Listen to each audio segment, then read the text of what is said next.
Most chipping lessons happen on flat lies like this.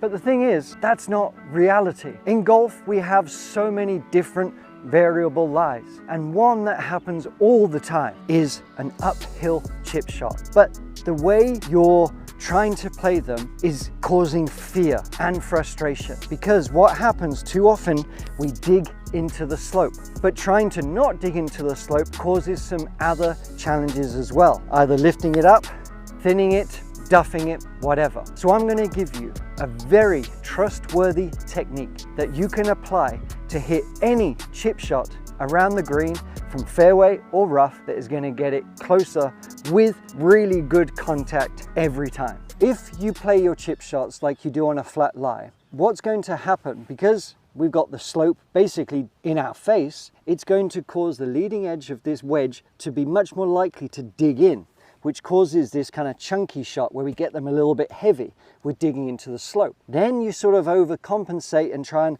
help it up and you catch it a little bit too thin, okay? Then your confidence is shot.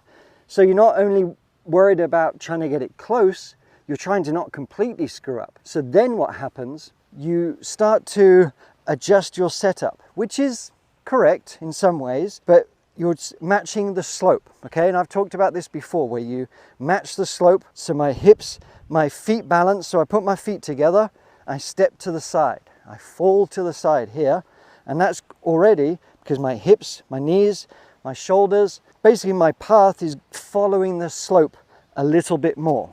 That's something that's going to help for sure. But I want to take it just a little bit further. If you're standing with your chip shots where your feet are aiming a little bit left on the flat lie, that's okay. But what happens on an uphill lie, it basically causes us to dip our shoulders back a little bit too much this way, causing us to hit the bottom of our arc, our low point, moving too far forward.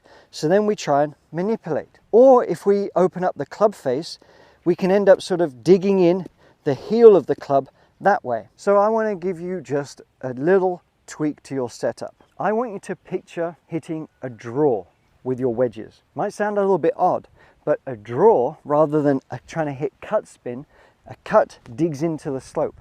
A draw, an in to out path, is going to brush up the slope a little bit more. And that's the sensation that I want you to have, to feel like we are just brushing the grass, following the slope.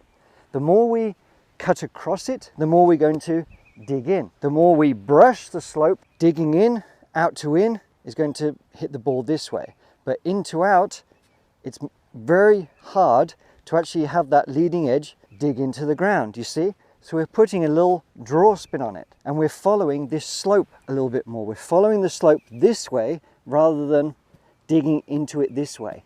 That's the concept. And when we adjust our setup a tiny bit, and with that feeling in our mind, you're going to be surprised at how good your chip shots are. If you keep watching, I'm going to give you one of my favorite little bonus tips that really does cut so many shots off people's scores, and it's stupidly easy.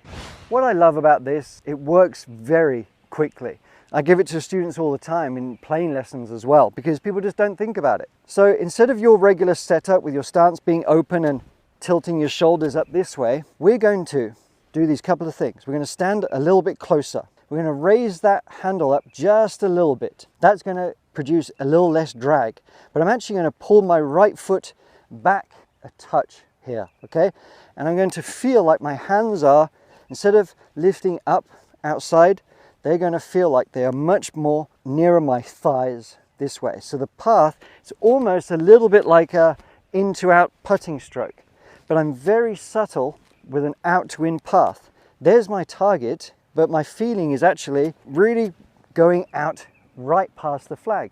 I'm kind of following my feet. I like the ball to be a little bit further back with this, but you can certainly test it out being a little bit further if that gives you a bit more authority to accelerate through and kind of get your chest to the target rather than pushing it this way. Because getting it further back sometimes can cause a little bit of this action. So if you find you're feeling a little bit restricted when doing it, try moving the ball further forward. But let's say we just go pretty neutral rather. I've got my trail foot back. I'm matching the slope that we talked about earlier, but I'm hitting this little soft draw. And it's not just my path going back, I'm actually allowing the hands to release, to turn over just a little bit. So I want to release and feel like the club head is actually passing the hands and turning over, creating a little bit of hook spin, just like so. That's your little checkpoint. I don't want to be digging up, I don't want to be lifting up, I don't want the face to be wide open. I'm just adding a little bit of draw. So let's put that into action. I'm trying to picture a draw. I've got my landing spot. That's all I'm thinking about. I'm going to do my little mulligan rehearsal, pulling my right foot back, nice soft arms but firm grip, raising the handle, and I'm just allowing the club to release through, but keeping it close to my body. And what you'll find is the little strikes that you get are very reliable. So I'll show you again. Got my landing spot, got my little draw picture. I'm adjusting to the slope. I've got my trail foot back, takeaway inside and out, just brushing the club, feeling it just release itself. I'm not trying to force it with my hands. I'm very soft in the wrist, but I'm allowing a nice little release. And you get this trustworthy, consistent strike that just brushes the ball towards the hole. And it works out more often than not. As promised, here is my bonus tip for you. Instead of always grabbing your sand wedge around the greens, even off good lies, out of rough, I want you to consider using a 9-iron. Why? Well, it becomes very apparent when we are on an upslope, because if you look at the two clubs, if we're on a slope, if it's a little bit pronounced, this sand iron, if that was sort of a flat lie, I step back, it's suddenly become more like a 60 degree. With the 9-iron, if that was where it would be on a flat lie, but I'm now following the slope, it suddenly becomes much nearer to a sand wedge. So we're getting a similar result to the sand wedge, but what's happening is we don't have to swing as long. But it's not quite a bump and run, it's still the same technique. But on longer chips, it's going to really help you. So if you really want a confidence boost, grab your 9-iron with pretty much every chip shot around the green, but apply the same technique. Foot back, hands in, hitting a little draw shot, okay? Very soft with the arms, nice and smooth, a nice tempo, and we're just brushing the club. And you'll start getting more confidence, and golf is all about confidence. It's not so much about the specificity of the technique. Confidence is king.